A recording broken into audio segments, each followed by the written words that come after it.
आज हम एक ऐसे विषय पर बात करने वाले हैं जो सच में बहुत ही अद्भुत है। हाँ, बिल्कुल अद्भुत है।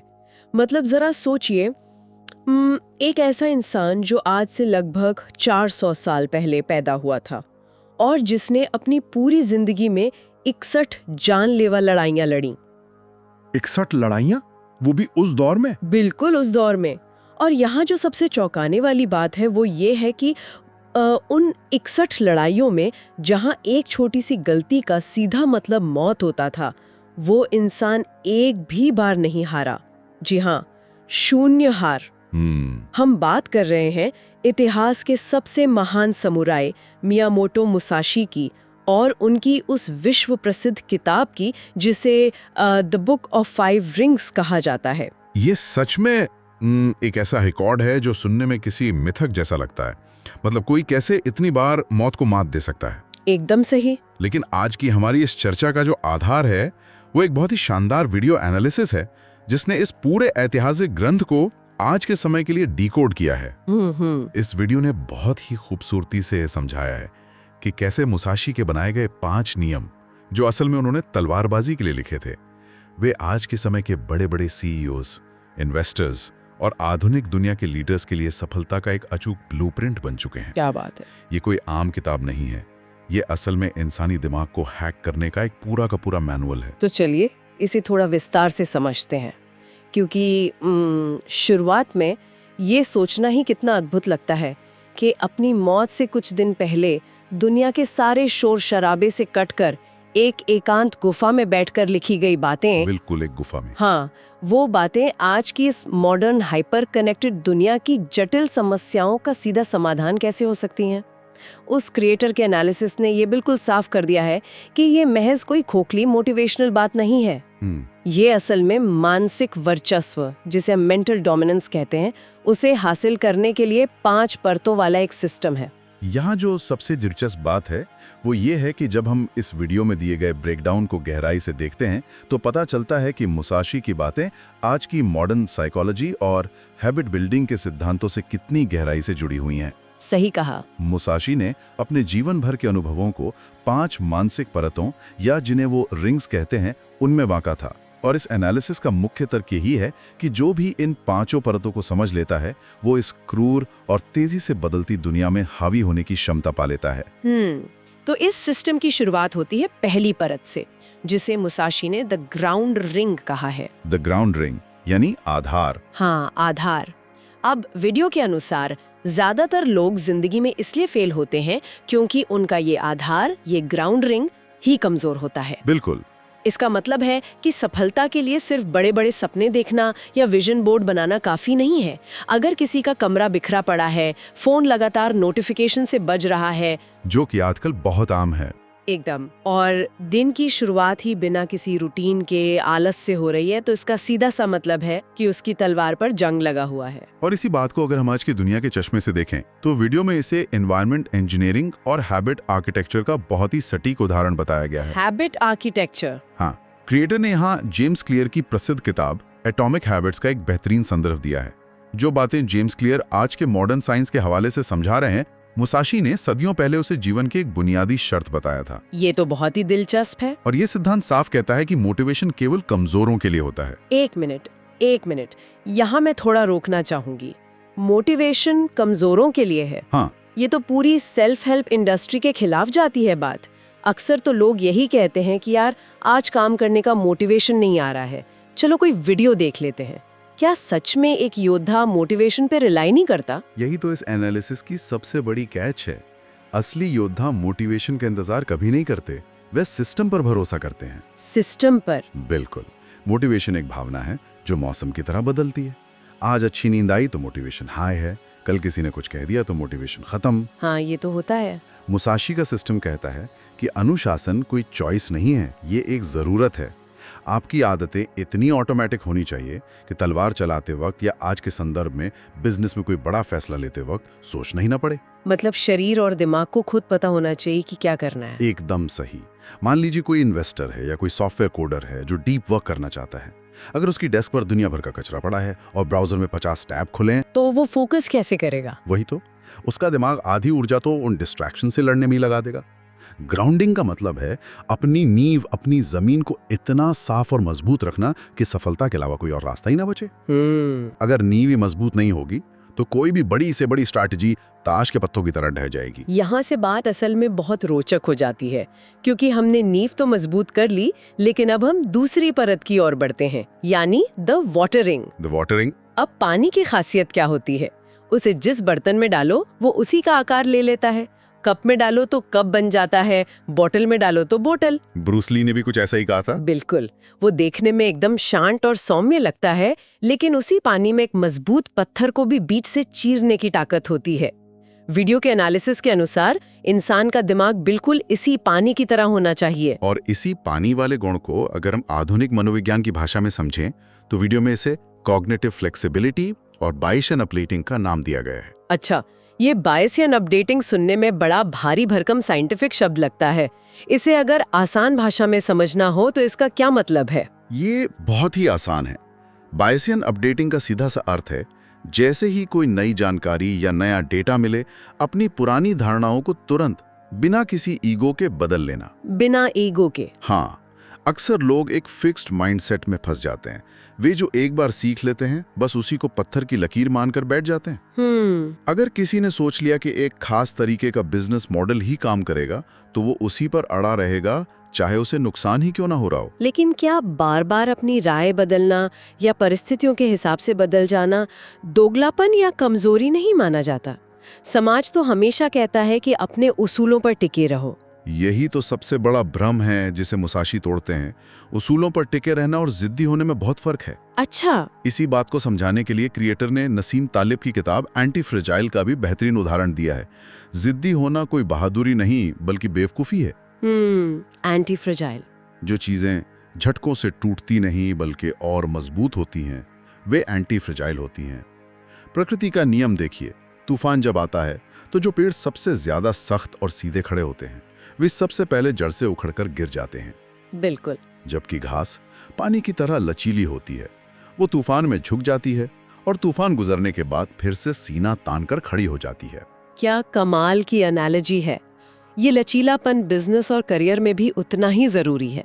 अगर कोई स्टार्टअप या बिजनेस मॉडल फेल हो रहा है या मार्केट का ट्रेंड अचानक बदल गया है तो पुरानी स्ट्रैटेजी से चिपक कर रोने के बजाय इंसान को पानी बन जाना चाहिए। एकदम सही। नया आकार ले लेना चाहिए। मुसाशी का मानना था कि जो योद्धा एक ही पोजीशन में खड़ा रहता है वो सबसे आसान शिकार होता है और मारा जाता है।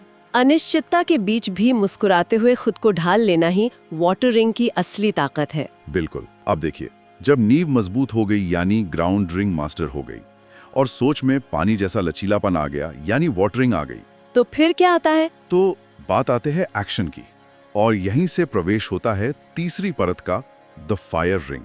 आग जो कभी संकोच नहीं करती। बिल्कुल नहीं। वो बस चलती है और सब कुछ भस्म कर देती है। मैं द फायर रिंग को लेकर बहुत उत्साहित हूँ। मुसाशी के लिए युद्ध का मतलब था सही समय पर बिना किसी हिचकिचाहट के पूरी तीव्रता के साथ हमला करना। आज के कॉर्पोरेट और स्टार्टअप युग में इसे एक्शन बायस कहा जाता है। वीडियो में एक बहुत ही कड़वा सच बताया गया है कि आज 90% लोग एनालिसिस पैरालिसिस के शिकार हैं। बहुत बड़ी बीमारी है ये आजकल की। बिल्कुल। बस सोचते रह जाते हैं, एक्सेल शीट पर प्लान बनाते रह जाते हैं, परफेक्शन का इंतजार करते हैं और तब तक कोई और उस आइडिया पर काम करके आगे निकल जाता है। मौका हाथ से फिसल जाता है। इस एनालिसिस पैरालिसिस के जाल को तोड़ने के लिए वीडियो में अमेज़न के फाउंडर जेफ बेजोस के 70% रूल का बहुत ही सटीक संदर्भ लाया गया है। 70% रूल?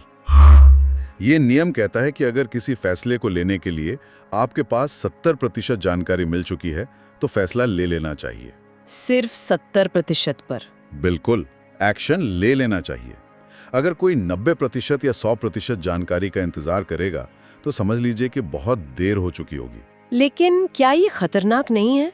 मैं सोच रही थी कि अगर हम बिना पूरी जानकारी के सिर्फ 70% डेटा पर अंधाधुंध फैसले लें तो बिजनेस डूब भी तो सकता है। गलत फैसले लेने का रिस्क तो बहुत बढ़ जाएगा। ये एक बहुत ही जायज सवाल है, लेकिन यहीं पर मुसाशी का दर्शन काम आता है। क्रिएटर साफ कहता है कि एक गलत फैसला जो तुरंत और पूरी ताकत के साथ लिया गया हो वो उस तथाकथित सही फैसले से 1000 गुना बेहतर है जिसे लेने में सालों लगा दिए गए हों। ऐसा क्यों? क्योंकि जो फैसला आपने तेजी से लिया, अगर वो गलत भी हुआ तो आपको तुरंत फीडबैक मिल जाएगा। समझी। और फिर आप अपने वाटरिंग वाले लचीलेपन का इस्तेमाल करके उसे तुरंत सुधार लेंगे। लेकिन जब हमला करने का वक्त आए तो आधे अधूरे मन से नहीं करना चाहिए। और इसके लिए वीडियो में जंगल के शेर का जो उदाहरण दिया गया है वो सच में दिमाग खोल देता है। बहुत ही शानदार उदाहरण है वो। सोचिए, अगर एक शेर शिकार पर झपटते समय हवा में ये सोचने लगे कि क्या वो सही एंगल से कूद रहा है, क्या हवा की गति सही है, तो वो शिकार तो कभी पकड़ ही नहीं पाएगा और भूखा ही मर जाएगा। बिल्कुल। बीच में झूलने वाले लोग हमेशा कुचले जाते हैं।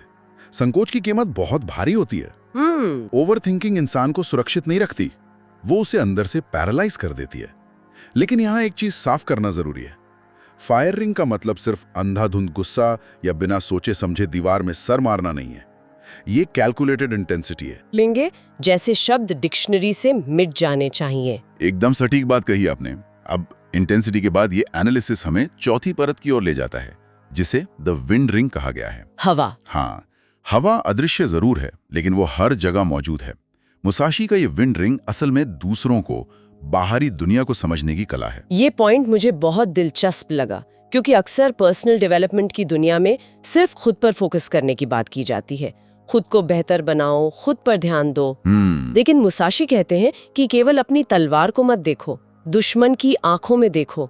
ये जानना जरूरी है कि सामने वाला क्या सोचता है, उसकी कमजोरी कहाँ है, उसे किस बात का डर है और किस बात का लालच है। बिल्कुल, क्योंकि इंसान तब तक किसी को हरा नहीं सकता या दुनिया में डोमिनेट नहीं कर सकता जब तक वो ये ना जान ले कि सामने वाले के दिमाग में क्या चल रहा है। सही बात है। अर्थशास्त्र और मनोविज्ञान में इसे गेम थ्योरी और इंसेंटिव्स की समझ कहा जाता है। वीडियो में यहाँ रॉबर्ट ग्रीन की मशहूर किताब 48 लॉज ऑफ पावर का भी जिक्र किया गया है, जो इसी विंड रिंग का एक बहुत ही बेहतरीन आधुनिक हिस्सा है। हर इंसान किसी ना किसी इंसेंटिव यानी लालच या डर से प्रेरित होता है। अगर इसे हम कॉर्पोरेट दुनिया से जोड़ें तो वहाँ इसे स्ट्रेटेजिक एम्पैथी कहा जाता है। अब एम्पैथी का मतलब यहाँ दया या करुणा नहीं है। बिल्कुल नहीं। एक बेहतरीन नेगोशिएटर कभी ये नहीं सोचता कि उसे खुद क्या चाहिए। उसका पूरा ध्यान इस बात पर होता है कि सामने वाले को क्या खोने का डर है। वो प्रतिद्वंदी के अहंकार को समझता है और उसका इस्तेमाल उसी के खिलाफ करता है। और ये बाहरी जागरूकता किसी भी लीडर या रणनीतिकार के लिए सबसे बड़ा हथियार है। ज्यादातर लोग अपनी ही धुन में रहते हैं, ये मानते हुए कि वो जो कर रहे हैं वही सही है। हाँ, खुद को ही सही मानते हैं। वे मार्केट को अपने हिसाब से चलाना चाहते हैं, जबकि असल खेल तो सामने वाले के दिमाग को पढ़ने में है।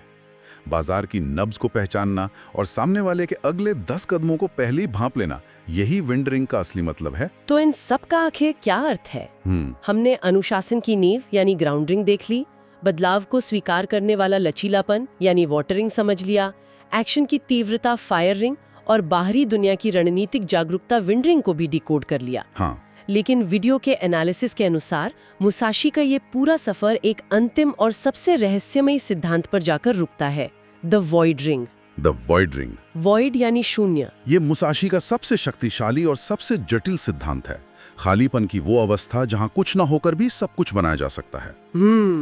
यह सुनने में किसी सन्यासी की बात लग सकती है, लेकिन आधुनिक विज्ञान और मनोविज्ञान की भाषा में इस रहस्यमयी अवस्था का विश्लेषण सच में हैरान करने वाला है। मनोवैज्ञानिक मिहाई सिक्सेंटमिहाई ने इसे ऑप्टिमल एक्सपीरियंस या फ्लो स्टेट का नाम दिया है। फ्लो स्टेट, ये वो शब्द है जो आज के समय में बहुत इस्तेमाल होता है, जहां इंसान अपने काम में इतना डूब जाता है कि समय का पता ही नहीं चलता। बिल्कुल, भूख प्यास सब गायब हो जाती है। हाँ, और अगर हम न्यूरोसाइंस की गहराई में जाएं तो इसे ट्रांजिएंट हाइपोफ्रंटैलिटी कहा जाता है। रुकिए, ट्रांजिएंट हाइपोफ्रंटैलिटी, ये तो किसी गंभीर मेडिकल कंडीशन जैसा सुनाई दे रहा है। नहीं, ये कोई बीमारी नहीं है। तो दिमाग में असल में होता क्या है इस अवस्था में, इसे थोड़ा सरल भाषा में समझते हैं। जरूर। इसे अगर तोड़ें तो ट्रांजिएंट का मतलब होता है कुछ समय के लिए, अस्थायी। हाइपो का मतलब होता है कम होना या धीमा पड़ जाना, और फ्रंटैलिटी हमारे दिमाग के आगे वाले हिस्से यानी प्रीफ्रंटल कॉर्टेक्स से जुड़ा है। ओके। ये दिमाग का वो हिस्सा है जो हमें इंसान बनाता है। ये लॉजिक लगाता है, सवाल पूछता है, शक पैदा करता है, और सबसे बड़ी बात, यही हिस्सा हमें डराता है और ओवर थिंकिंग करवाता है। अच्छा, मतलब यही वो आवाज है जो कहती है कि अगर मैं फेल हो गई तो क्या होगा, या लोग क्या कहेंगे। बिल्कुल वही आवाज। तो ट्रांजिएंट हाइपोफ्रंटलिटी का मतलब है उस शक पैदा करने वाले हिस्से का कुछ देर के लिए पूरी तरह से शटडाउन हो जाना, शांत हो जाना। वाओ। इस अवस्था में कोई विचार नहीं होता, कोई डर नहीं होता, सिर्फ और सिर्फ प्योर एक्शन होता है। आपकी सालों की ट्रेनिंग और आपकी आत्मा एक हो जाती है। मुसाशी जब लड़ते थे तो दिमाग में ये कैलकुलेट नहीं करते थे कि कब मुड़ना है या कब वार करना है। शरीर बस खुद ब खुद हरकत करता था। इसे समझने के लिए वीडियो में क्रिकेट का एक बहुत ही शानदार उदाहरण दिया गया था। हाँ, क्रिकेट वाला एनालॉजी बहुत सटीक है। जब कोई महान बल्लेबाज अपने करियर के सबसे बेहतरीन फॉर्म में होता है तो उसे क्रिकेट की वो छोटी सी गेंद जो 150 किलोमीटर प्रति घंटे की रफ्तार से आ रही होती है, वो भी उससे फुटबॉल जितनी बड़ी दिखने लगती है। बिल्कुल। वो बल्लेबाज उस वक्त ये नहीं सोचता कि उसे पैर कहाँ निकालना है, वो बस उस वॉइड या शून्य की अवस्था में होता है। वहाँ कोई सचेत कोशिश नहीं होती, बस सर्वश्रेष्ठ प्रदर्शन अपने आप एक मैजिक की तरह होता रहता है। लेकिन यहाँ क्रिएटर में एक बहुत ही महत्वपूर्ण शर्त भी सामने रखी है, जिसे अक्सर लोग इग्नोर कर देते हैं। क्या शर्त? कोई भी व्यक्ति सीधे उठकर वॉइड या फ्लो स्टेट में छलांग नहीं लगा सकता। ये कोई हैक या शॉर्टकट नहीं है। इस सर्वोच्च अवस्था तक पहुंचने के लिए पहले 4 रिंग्स को मास्टर करना पूरी तरह से अनिवार्य है। बिना ग्राउंड रिंग के अनुशासन के, बिना वाटर रिंग के लचीलेपन के, बिना फायर की तीव्रता और विंड की जागरूकता के वॉइड सिर्फ एक खोखला सपना है। सही बात है। एक नौसिखिया अगर बिना प्रैक्टिस के फ्लो स्टेट में जाने की कोशिश करेगा तो वो सिर्फ फेलियर के फ्लो में जाएगा। ये एक बहुत ही जरूरी पॉइंट है। अब अगर हम आज के समय की बात करें तो हम अक्सर अपने आसपास देखते हैं कि कैसे लोग आधुनिक चुनौतियों के बीच किसी एक ही रिंग में फंस कर रह जाते हैं और अपनी पूरी जिंदगी का संतुलन खो बैठते हैं। बिल्कुल। वीडियो का एनालिसिस भी इस असंतुलन पर बहुत गहरी चोट करता है। उदाहरण के लिए, कुछ लोग ऐसे होते हैं जो सिर्फ ग्राउंड रिंग में जीते हैं। मतलब सिर्फ अनुशासन में? हाँ, वे रोबोट की तरह बहुत अनुशासित और मेहनती होते हैं, दिन रात काम करते हैं, उनका रूटीन परफेक्ट होता है, लेकिन उनमें पानी जैसा लचीलापन नहीं होता। इसलिए जब दुनिया में कोई बड़ी टेक्नोलॉजी आती है, जैसे एआई या बाजार अचानक बदलता है, तो वे पुरानी चीजों से चिपके रहने के कारण टूट जाते हैं और बर्बाद हो जाते हैं। वहीं दूसरी तरफ कुछ लोग सिर्फ फायर रिंग में जीते हैं, जिन्हें हम अक्सर हसल कल्चर का शिकार कहते हैं। हसल कल्चर बिल्कुल सही शब्द है। उनके अंदर बहुत तीव्रता और आक्रामकता होती है। वो बिना सोचे समझे हर जगह हाथ पैर मारते हैं, हर नए ट्रेंड के पीछे भागते हैं, लेकिन कोई ठोस रणनीति या आधार नहीं होता। नतीजा क्या होता है? वे बहुत जल्दी बर्नआउट का शिकार हो जाते हैं और राख में बदल जाते हैं। और फिर आते हैं वो लोग जो सिर्फ विन रिंग में कैद हो जाते हैं। वो कैसे? ये वो लोग हैं जिन्हें दुनिया भर का ज्ञान है। वे दूसरों की रणनीतियां जानते हैं, बहुत सारे डिबेट सुनते हैं, बाजार को समझते हैं, बिजनेस केस स्टडीज रट कर बैठे हैं, लेकिन खुद कभी कोई एक्शन नहीं लेते। Paralysis by analysis. एकदम। वे ओवर थिंकर्स बन जाते हैं। मुसाशी की असली ताकत किसी एक रिंग के अकेले ज्ञान में नहीं थी, बल्कि उनकी महानता इस बात में थी कि वे इन 5 रिंग्स को एक साथ परिस्थिति के अनुसार संतुलित रूप से इस्तेमाल करना जानते थे। वो जानते थे कि कब पत्थर की तरह अडिग रहना है और कब पानी की तरह बह जाना है, कब आग की तरह हमला करना है और कब हवा की तरह सामने वाले के दिमाग को पढ़ना है। और अगर हम इस पूरे एनालिसिस को एक जगह जोड़ें तो एक बात बिल्कुल साफ हो जाती है। इंसान का असली दुश्मन कोई बाहरी कॉम्पिटिटर नहीं है। तो कौन है? असली दुश्मन इंसान का अपना मानसिक आलस और उसका कंफर्ट जोन है। लोग चाहते हैं कि जीत उनके पास आराम से चलकर आए, लेकिन सफलता सिर्फ और सिर्फ खून, पसीने और सिस्टम्स की भाषा समझती है।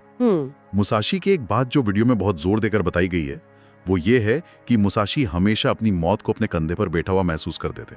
ये बात सुनकर ही रोंगटे खड़े हो जाते हैं। मौत को कंधे पर बैठा हुआ महसूस करना। जब किसी को यह एहसास हो कि उसका अगला कदम, उसका अगला प्रहार ही उसका आखिरी प्रहार हो सकता है, तो सुस्ती, टालमटोल या जिसे प्रोक्रेस्टिनेशन कहते हैं, वो अपने आप मौत के घाट उतर जाती है। बिल्कुल। जो इंसान ये सोचकर आराम फरमाता है कि उसके पास अभी बहुत समय है, कल कर लेंगे, परसों कर लेंगे, वही सोच उसकी सबसे बड़ी हार का कारण बनती है। तो आज की इस चर्चा और गहन अध्ययन का सार यही है कि इस दुनिया में हावी होने के लिए, फोकस के चरम को छूने के लिए कोई रिहर्सल नहीं होती। जिंदगी कोई नेट प्रैक्टिस नहीं है, ये सीधा वर्ल्ड कप का फाइनल मैच है। अपनी अच्छी आदतों का एक अभेद्य सिस्टम बनाना, अपनी सोच को पानी की तरह किसी भी सांचे में ढालने के लिए हमेशा तैयार रखना, फैसले लेने में बिजली जैसी फुर्ती दिखाना और बाहरी दुनिया और लोगों के दिमाग को गहराई से समझना, यही सफलता का असली ब्लूप्रिंट है।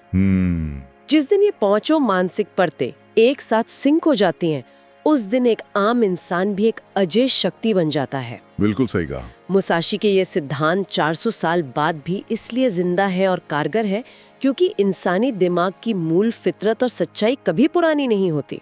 तो आज के इस डीप डाइव का अंत हम एक ऐसे गहरे और उत्तेजक विचार के साथ करना चाहेंगे जो शायद इन मूल बातों से एक कदम आगे की सोचने पर मजबूर कर दे। जरा सोचिए, मुसाशी ने इन 5 गहरे सिद्धांतों की खोज दुनिया के शोर शराबे से बहुत दूर, अपनी मौत से ठीक पहले एक एकांत गुफा में की थी।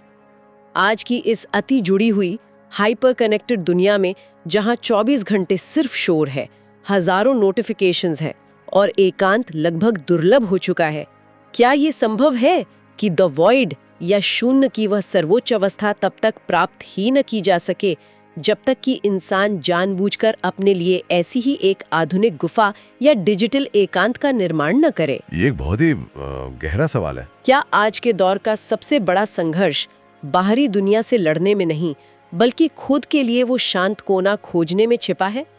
शायद ये एक ऐसा सवाल है जिस पर गहराई से विचार किया जाना चाहिए। बिल्कुल। इसी विचार के साथ हम आज के इस गहन अध्ययन को यहीं विराम देते हैं। इस विस्तृत और रोमांचक चर्चा का हिस्सा बनने के लिए बहुत बहुत धन्यवाद।